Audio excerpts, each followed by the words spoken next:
Como conduzir o parceiro para o seu prazer, né? Então, muitas pessoas, às vezes, têm essa questão, né? Que o parceiro, ele vai fazer o sexo e daí o sexo não tá bom e daí fica naquele incômodo, o sexo não é satisfatório. Mas também tem como a gente fazer, a gente assumir a responsabilidade pelo nosso prazer. Eu assumindo a responsabilidade pelo meu prazer, eu paro de apontar o dedo ali pro outro, que o outro não faz direito, que o outro não é dedicado, e eu entro dentro desse espaço onde eu tô orientando o outro como que é o meu prazer, tá? E como que a gente faz isso? Primeira coisa é você entender como é que funciona o seu prazer, você entender como que funciona o seu corpo, tem um processo de autoconhecimento. Então, dentro do Tantra, a gente tem a técnica da massagem sensitive. Você pode fazer sensitive em você, tá? Sensitive, vai tocando você com as pontinhas dos dedos em cada parte do seu corpo e vai sentindo como que você sente em cada região. Fica um tempo ali no seu pé, fica um tempo na sua perna, fica um tempo na sua coxa. Vai explorando o seu corpo, vai entendendo os seus pontos de prazer, as suas zonas erógenas, né? Eu falo que no Tantra a gente não tem zonas erógenas, porque o corpo todo é erógeno. Então, um lugar que, tipo, eu não tenho prazer no braço, depois que você começa a receber massagem sensitiva, você começa a ter prazer no braço. Então, todos os pontos são pontos erógenos, mas é muito legal você ir fazendo esse processo de autoconhecimento do seu corpo, tá, né? E aos pouquinhos você vai desenvolvendo, entendendo como que é que você gosta, como que você sente prazer, se você gosta de um ritmo mais forte, se você gosta de um ritmo mais rápido, se você gosta de um ritmo mais lento. Você conduzir o seu parceiro para o seu prazer, primeiro ponto que já ajuda bastante é você não dar dicas erradas. Parece óbvio, né? Mas tem mulher, por exemplo, que finge orgasmo. Fingir orgasmo é uma dica super errada.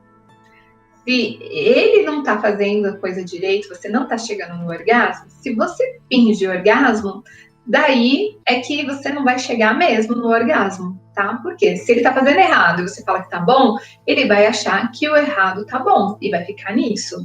Então é importante que você dê as dicas certas, tá? Então, só vai falar que tá uma delícia, só vai gemer, só vai ter as reações se tá realmente bom. Agora, a mulher, ela tem mania de fazer isso, muitas vezes só para agradar o outro, para ele se sentir, não sei o quê, ela quer logo que acabe a relação, porque ela não tá sentindo as coisas, e ela tá fazendo sexo só para agradar. Daí, ferrou. Então, se você ficar dando dicas erradas, você vai prejudicar muito. Segundo ponto, para você conduzir o seu parceiro para o seu prazer, é você começar a falar, quando ele faz coisas que você está gostando, você fala, eu adoro isso. Então, eu adoro quando você me beija assim, eu adoro quando você me pega assim, eu adoro essa posição.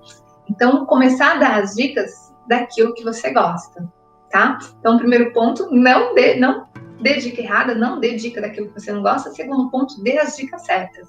Comece a falar, pelo menos se você não consegue ainda levar ele exatamente no caminho, pelo menos se você der as dicas certas, ele vai saber que essa posição você gosta mais, que essa pegada você gosta mais, que esse beijo você gosta mais. Então ele vai começar a entender o que você gosta mais para ele poder priorizar isso, né? Geralmente, se ele tiver essa percepção, ele vai começar a priorizar aquilo que você está falando. A gente precisa entender que a gente não pode deixar de conversar porque o outro vai se alterar, porque o outro vai ficar estressado, ou até mesmo porque o outro vai ficar chateado, decepcionado, tá? A conversa difícil é igual solução. Se você não conversa, se você não fala, você não vai solucionar. Se tá ruim para você, se você tá fazendo um sexo da forma que você não gosta, não tá prazeroso para você, e o sexo é tão importante, né? Então, você tá fazendo sexo que não é legal, que, tipo, que é um peso, e daí cada vez mais você vai perdendo a libido, perdendo a vontade de fazer sexo, e você tá ali fazendo só por causa do outro, você precisa entender que quando você for falar com ele, pode ser que ele fique incomodado, você vai deixar o outro desconfortável, né? Mas um dos dois vai ter que ficar desconfortável. Ou você se anula e você fica desconfortável nas relações sexuais, e o outro fica confortável, ou você se anula para o outro ficar confortável, ou você para de se anular. É desconfortável falar? É desconfortável, porque você não quer deixar o outro estressado, você não quer deixar o outro irritado, ou mesmo magoado, triste com você. É desconfortável falar? Sim. Ok, vai ficar você desconfortável e ele desconfortável, mas aí é o caminho para a solução. Se você não fala, você nunca vai solucionar, tá? E daí vai ficar essa bola de neve. Se você fala, vai passar por um desconforto talvez maior do que aquele desconforto de não falar, porque o seu desconforto vai ser além de você vai deixar ele desconfortável, mas é o único caminho para você resolver e sair desse ciclo. A gente vive o ciclo da sofrência. O que é o ciclo da sofrência? A gente vai repetindo sempre as mesmas situações. Por que a gente repete mesmo sempre as situações? Porque as atitudes que a gente toma não são atitudes que solucionam. Então, a gente, em vez de resolver o que precisa resolver, a gente vai, tipo, então não vou incomodar ele, então vou me anular, então vou fazer sexo para agradar. Então, a gente vai remediando as situações, né? Então não consigo ter sexo com ele, então eu vou arrumar outro fora. Porque daí, com ele, eu já sei que é assim e eu faço com outro. A gente vai remediando as situações em vez de resolver. Então, a gente precisa desenvolver essa coragem de suportar a dor de uma conversa difícil para um bem maior, que é resolver a questão. Eu sei o quanto que é difícil. Imagina você viveu anos aí fazendo sexo de uma forma que não tá legal, e daí você quer conduzir seu parceiro para o seu prazer, porque não tá legal, mas você não consegue falar. Então, o primeiro nível para você começar a melhorar a relação sexual é você não dar as dicas erradas, parar de fingir orgasmo. Começar a falar. Às vezes você precisa, às vezes a pessoa tem dificuldade de falar que fingiu durante tantos anos, mas começa a falar que tá com dificuldade. A gente fica com vergonha de falar porque a gente se sente impotente ou se sente incapaz. A gente tem um livro chamado A Coragem de Ser Imperfeito, da Brené Brown, tá? E tem uma palestra dela no Netflix também, procura lá na Netflix, Brené Brown, tem uma palestra dela.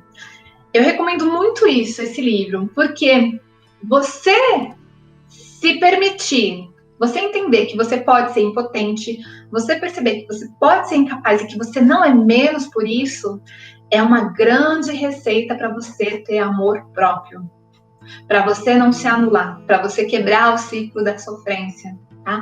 Você perceber que você pode sim. A gente tem vergonha. O que é falta de amor próprio? O que é amor próprio? Amor próprio é quando eu falo, eu me amo profundo e completamente como eu sou. Se você consegue falar isso e sentir do fundo do seu coração, repete aí, ó. Eu me amo profundo e completamente como eu sou. Se você consegue falar isso do fundo do seu coração, você tem amor próprio. Amor próprio não é você ser a pessoa mais bem resolvida do mundo. Amor próprio é você entender que você também tem fragilidades, que você às vezes vai ser impotente, que às vezes você vai ser incapaz, né? Na live de sexta-feira passada, eu falei para vocês que eu tô sofrendo de ciúmes, estou superando. Mas eu falei que eu acessei essa fragilidade, como que eu tô lidando com isso. Então é a gente entender que a gente não é menos porque a gente foi impotente, porque a gente foi incapaz nesse momento, e que isso serve de aprendizado para a gente crescer, tá? Quando a gente pensa em frequência, as frequências que a gente vibra, a frequência da vergonha é uma frequência baixa, a frequência da aceitação já é uma frequência melhor, de coragem. Então a gente tem que subir as nossas frequências, tá? Então, quando eu tenho vergonha, eu não me amo, eu não aceito aquilo que eu sou. Então a gente precisa fazer um processo muito grande de amor próprio, porque se eu não estou me amando, se eu quero negar as minhas fragilidades, as minhas vulnerabilidades, eu tô sendo um personagem e eu acabo no sofrimento porque eu fico lutando contra algo que eu sou. Quando é sempre aquela coisa, não sei se vocês já ouviram falar, a gente sempre fala, né, que a gente não pode negar a sombra, que a gente tem que acolher as sombras. É exatamente isso. Não adianta você brigar contra, querer reprimir uma coisa e querer mostrar que você é outra coisa. Não. Quando você admite, ok, eu tenho essa dificuldade. Realmente, isso é uma coisa... Eu tenho dificuldade para alcançar o orgasmo, eu tenho dificuldade para falar. Quando você começa a reconhecer, é o primeiro passo para você começar a crescer com isso. Se você não olha para as suas questões, você não cresce. E geralmente o que a gente faz, a gente vai empurrando as nossas questões para debaixo do tapete e a gente tenta ser uma coisa que a gente não é. E daí vai toda a bagunça, né? Então, quando a gente começa a ter amor próprio, a gente vai perdendo o medo do julgamento do outro. Lógico que a gente vai ter medo do julgamento da pessoa, né? Mas a gente começa a entender que a gente pode superar a dor de uma pessoa muito querida ter um julgamento contrário sobre nós. É lógico que eu quero que o meu parceiro, que o meu pai, que a minha mãe, que os meus amigos pensem bem de mim.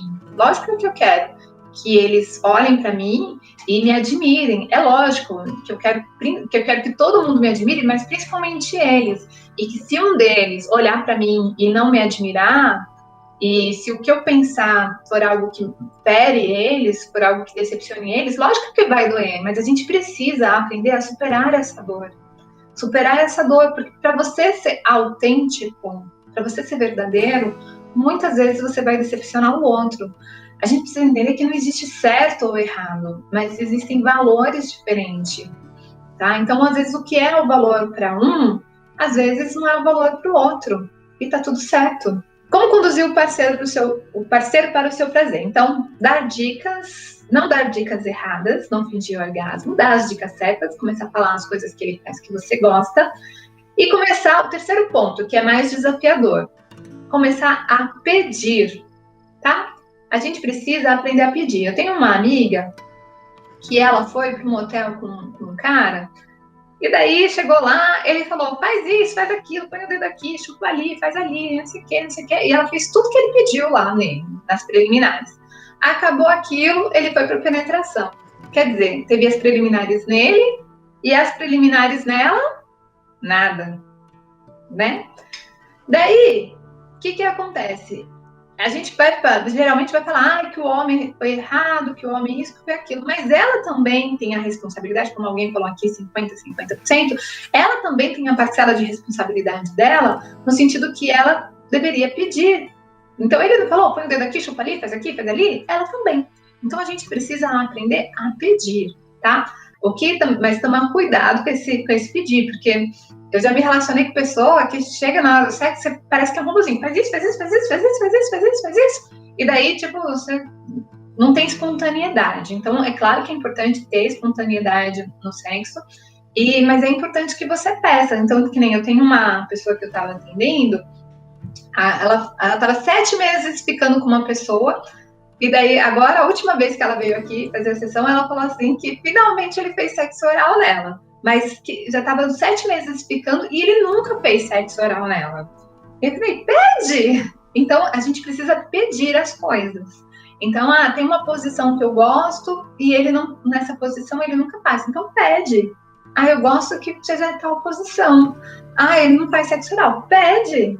Né? A gente precisa aprender a pedir as coisas, tá? Claro que não vai ficar ali um robozinho tentando controlar cada movimento do outro, agora faz isso, agora faz isso, faz isso, faz isso, faz isso, faz isso, mas que algumas pontualidades é legal pedir, né? Se quer alguma coisa que não está acontecendo lá, ou sei lá, se ele está indo num ritmo forte e você quer mais lento, vai mais lento, peça, a gente precisa aprender a pedir. E o quarto, que é desenvolver intimidade. O que é intimidade?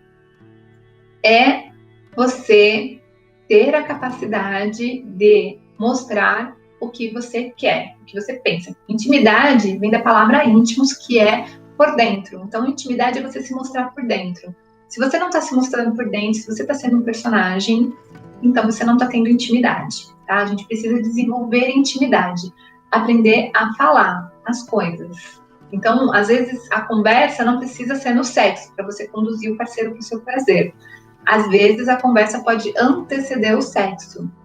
Então, antes do sexo, vocês podem conversar. Aprendam a conversar sobre sexo até numa relação casual. Numa relação casual, vai lá e conversa. O que você gosta? A gente aprender, a gente desenvolver intimidade é um facilitador, porque daí você já vai sabendo exatamente qual que é o limite um do outro, o que um gosta, o que o outro gosta. Então, aprendam a conversar sobre sexo, tá? Desenvolvam intimidade.